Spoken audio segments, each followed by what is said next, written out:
Kung ikaw naniniwala sa salita ng Diyos na magpapahinga naman lahat ng tao'y mayroong nakatakdang panahon na siya'y magpapahinga, kung siya'y tapat sa Diyos, pag dumating yon, ang ating maging paniniwala, sabi ng Biblia, ang isang maya hindi nahuhulog sa lupa, kung hindi lang pahintulot ng Ama sa langit.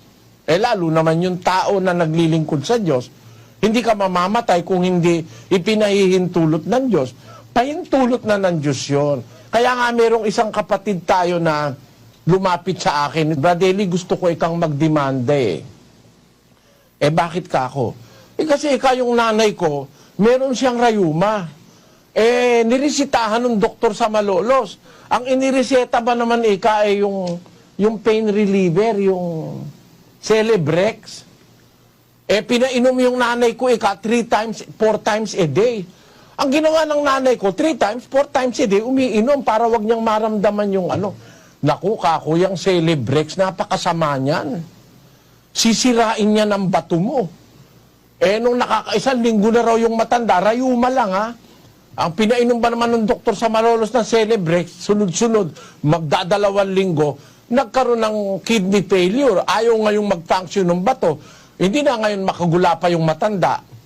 Kasi mga doktor namang iba kasi na conventional doctor, bigay lang ng bigay ng gamot. Wala naman silang pakialam kung mamamatay ka Basta bigay ng bigay. Yun ang nangyari. Kaya sabi nung kapatid, gusto ko ikang idemanda yung doktor. Sabi ko sa kanya, wag na. Kasi ang sabi sa Biblia, hindi naman mahuhulog sa lupa kundi pahintulot ng Ama siguro, hirap na rin yung nanay mo ako sa rayuma. Hindi na makalakad ikaw nga, gusto mo bang mabuhay ng 50 taon na puro rayuma?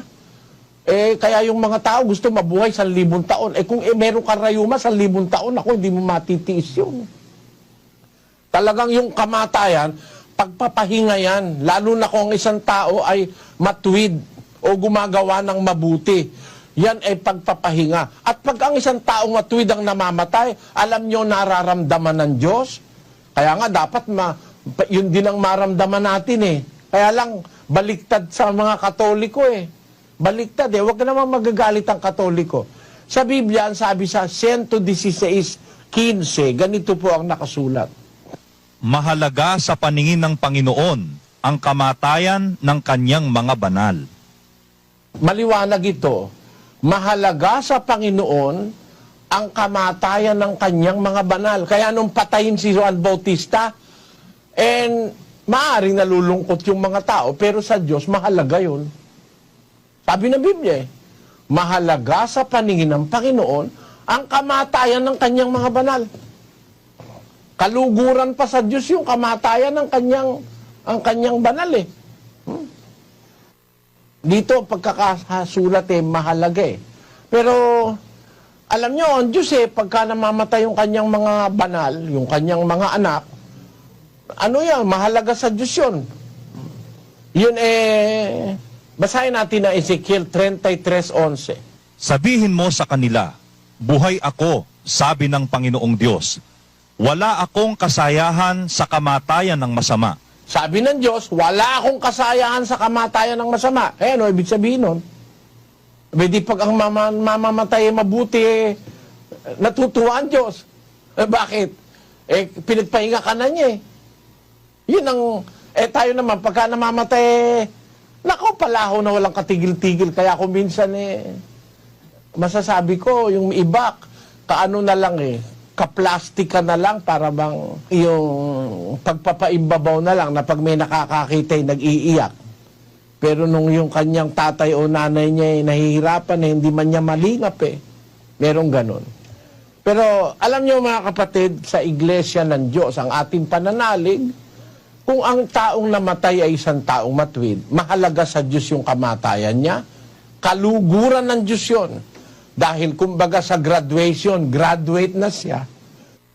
Kaya ni Apostol Pablo, sa 2 Timoteo 4:6-7. Sapagkat ako'y iniaalay na, at ang panahon ng aking pagpanaw ay dumating na. Nakipagbaka ako ng mabuting pakikipagbaka, natapos ko na ang aking takbo, iningatan ko ang pananampalataya. Buhat ngayon ay natataan sa akin ang putong nakatwiran, na ibibigay sa akin ng Panginoon na tapat na hukom sa araw na yaon, at hindi lamang sa akin, kundi sa lahat din naman ng mga naghahangad sa kanyang pagpapakita. Ayun, maliwanag na nung si Apostol Pablo mamamatay, sabi niya, ako'y inyaalay na, ang panahon ng aking pagpanaw dumating na, mamatay na ako. Ibig sabihin ni Pablo, nakipagbaka ako ng mabuting pakikipagbaka. Natapos ko na aking takbo, iningatan ko ang pananampalataya. So yung kamatayan, graduation yun eh. Kumbaga sa nag-aral ka meron ka ng diploma pag namatay ka eh. Pinagpahinga ka na ng Diyos eh. Gaya nung sabi niya, buhat ngayon nakataan sa akin ang putong na katwiran na ibibigay sa akin ng Panginoon na siyang tapat na hukom sa araw na yaon. Hindi lang sa akin, kundi sa lahat ng naghahangad ng kanyang pagpapakita. So, kumbaga sa graduation, pagka mag-graduate ka, nagpapalaw ka ng iyak. Yung mga kamag-anak mo ba, pag nag-graduate ka, nagpapalaw ng iyak. Pag nakatapos ka ng isang kurso, tuntua ka eh. Yung buhay parang kurso yan eh. Pag nakarating ka dun sa finish line, at dun sa finish line narating mong may pagtitiis, kumilala ka sa Diyos, di ka gumawa ng masama, hindi ka nang agrabyado ng kapwa mo tao. Hindi ka nangalon niya, hindi mo tinurotot ang asawa mo. Nagmahal ka sa iyong anak, minahal mo ang magulang mo. Nabuhay ka ng pagtalima at pagsamba kay Kristo. Hindi ka sumamba sa mga idolo, sa mga Diyos-Diyusan. Mamatay ka ngayon, para kang nakagraduate. Bino mong matiis mo lahat yung mga nagdaan. Halimbawa, nabuhay ka ng 70 anyos, 80 anyos. Napigilan mo sa buhay mo na hindi mo niloko asawa mo, hindi ka nagnakaw, hindi ka nandaya ng kapwa mo tao, sumunod ka sa Diyos, hindi ka lumuhod sa mga Diyos-Diyusan. Nakagawa kang may kabutihan sa lahat ng gustong ipagawa sa iyo ng Diyos. Namatay ka ngayon, graduate ka nun. Kumbaga, meron ka ng diploma, meron ka pang toga. Ganyan ang namamatay. Pag ang namamatay ay lingkod ng Diyos, mga kapatid. Kaya merong, yung isang kantang na anong araw, ginawa ng kapatid na Perez, sabi ko, maganda yung kanta na yun. Ang buhay nating marupok, huwag ipagkait, kung ninanais ng Ama, kunin hanggang mapatid, nakangiti mong ialay, na may pag-ibig, panahon ng pagpanaw, walang hanggang ipapalit. Ayon. Ating awitin, galak ng puso, sa Diyos na ating Ama, paraisong ligaya. Kaligayahan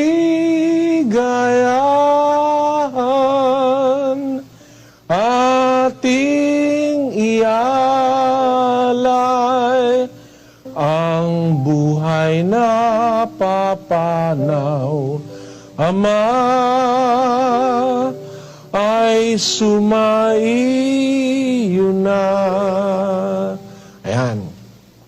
Kung tayo ay maulila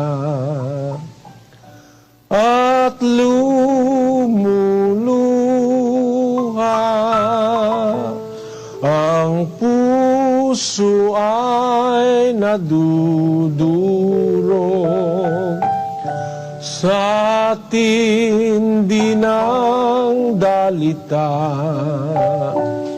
Huwag mawala ng pag-asa at may bathala na lilingap sa ating Amang lubhang darakila. Ating awitin,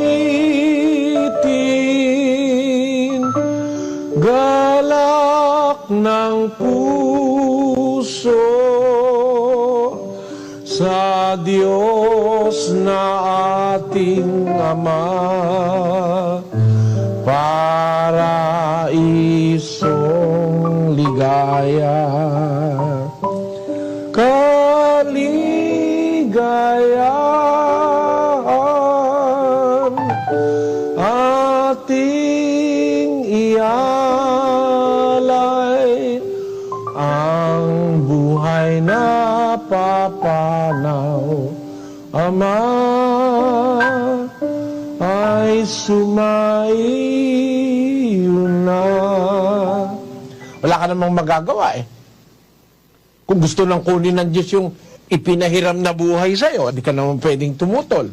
32:39 ng Deuteronomio.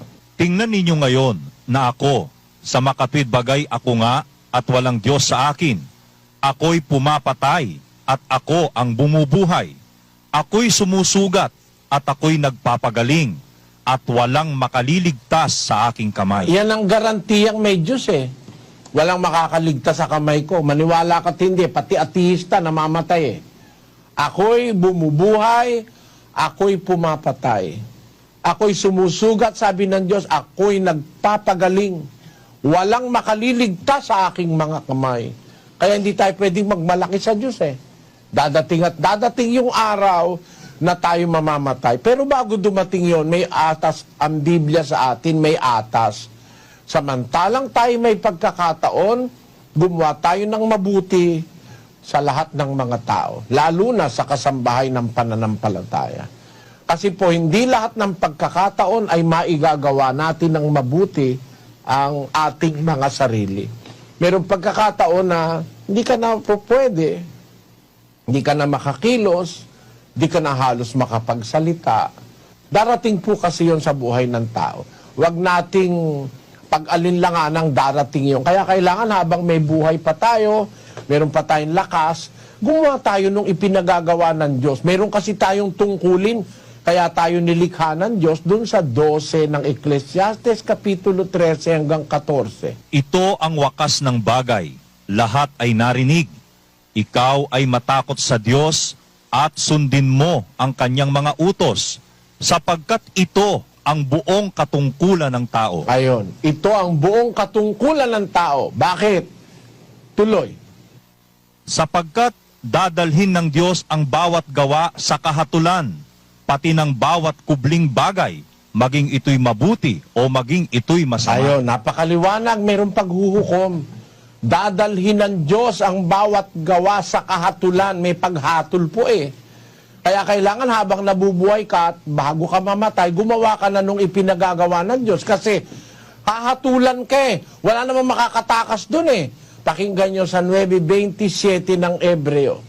At kung paanong itinakda sa mga tao ang mamatay na minsan, at pagkatapos nito ay ang paghuhukom. Ayan, pagkatapos ng kamatayan, meron pa tayong hinaharap. Ang pagkatapos ay ang paghuhukom. Huhukuman tayo ng Diyos, mga kababayan, mga kapatid. At kung tayo gusto nating maligtas at makarating sa Diyos sa langit, samantalang tayo nabubuhay, gumawa tayo ng mabuti, sabi ni San Pablo. Sabi naman ng Ecclesiastes, ito ang wakas ng bagay, lahat ay narinig, matakot ka sa Diyos, sundin mo ang kanyang mga utos. Yung utos po ng Diyos, yun nga yung mabuting gagawin natin eh. Sapagkat ito ang wika, ang buong katungkulan ng tao. Yung utos ng Diyos, ang mabuti na ating dapat gawin. 7:12 ng Roma. Kaya nga ang kautusan ay banal, at ang utos ay banal at matuwid at mabuti. Yung utos po yun ang mabuti. Kaya tayo ginawa ng Diyos para gumawa tayo ng mabuti. Kaya tayo nilikha para gumawa tayo ng mabuti samantalang may buhay at pagkakataon. Ito ang buong katungkulan ng tao, sabi ng Ecclesiastes. Bakit? Kasi dadalhin ng Diyos ang gawa sa kahatulan. Pag ang ginawa mo, puro kasamaan, mapapahama ka, mapupunta ka sa impyerno. Pero yung gumagawa ng mabuti at nagtitiis sa paggawa ng mabuti, ang pangako po ng Diyos doon sa Roma Kapitulo 2, versikulo 7. Sa mga nagsisipagtiyaga sa mabubuting gawa sa paghanap ng kalwalhatian at puri at ng di pagkasira ay ang buhay na walang hanggan. 8. Datapwat ang sa mga palaaway at mga hindi nagsisitalima sa katotohanan, kundi bagkus nagsisisunod sa kalikuan ay ang kagalitan at kapuotan. Kapighatian at kahapisan ang sa bawat kaluluwa ng tao na gumagawa ng masama, ng Hudyo una-una at gayon din ng Griego. Datapwat kalwalhatian at karangalan at kapayapaan ang sa bawat taong gumagawa ng mabuti, sa Hudyo ang una-una at gayon din sa Griego. Ayan. Pinakikita po rito ni San Pablo ang dalawang kahahantungan ng tao. Ang sabi niya doon sa 7, sa nagsisipagtiyaga sa mabubuting gawa, sa paghanap ng kaluwalhatian at puri at nandi pagkasira, ay ang buhay na walang hanggan. Meron po nakareserba ang buhay na walang hanggan eh. Mamatay ka man, may pag-asa kang mabubuhay kang walang hanggan. Doon sa nagsisipagtiyaga ng mabuti. Pero sa mga taong hindi nagtitiyagang gumawa ng mabuti, mga palaaway, ayaw tumalima sa katotohanan, bagkos nagsisisunod sa kalikuan ay kagalitan at kapuotan, kapighatian at kahapisan sa bawat kaluluwa ng taong gumagawa ng masama. Datapwat kaluwalhatian at karangalan at kapayapaan sa bawat taong gumagawa ng mabuti. 5:28-29 ng Juan. Huwag ninyong ipanggilalas ito, sapagkat dumarating ang oras na ang lahat ng nangasalibingan ay makaririnig ng kanyang tinig, at magsisilabas ang mga nagsigawa ng mabuti ay sa pagkabuhay na mag-uli sa buhay, at ang mga nagsigawa ng masama ay sa pagkabuhay na mag-uli sa paghatol. Ayun, dalawa po ang destino ng tao, mga kababayan.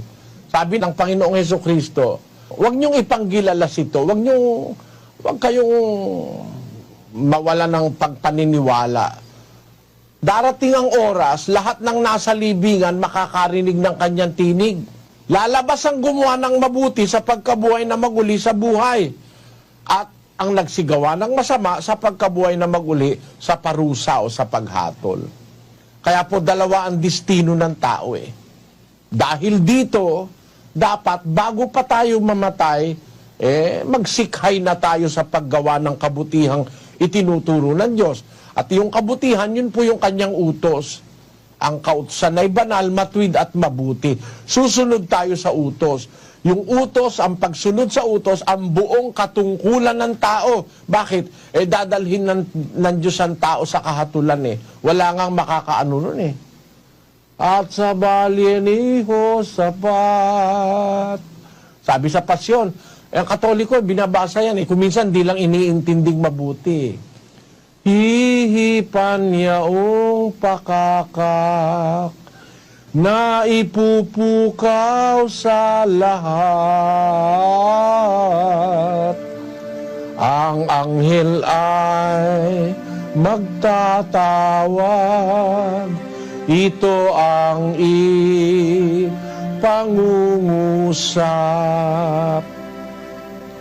Bangon kayo, mga patay, magsidulog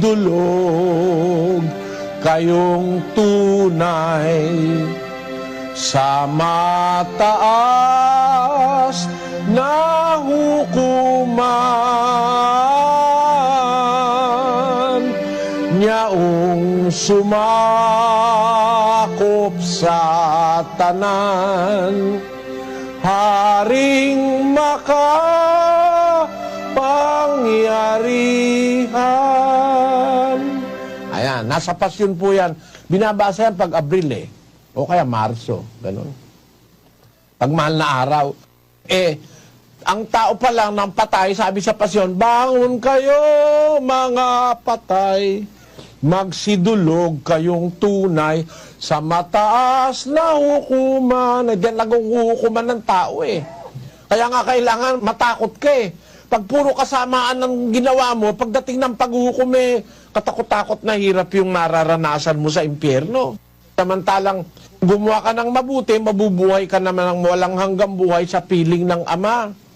Kaya habang naririto pa tayo sa lupa, sabi rin ng pasyon yun. Samantalang may oras pa ay maglaan kang maaga. Kung gumabit, dumilim na, ay lalong maghihirap ka.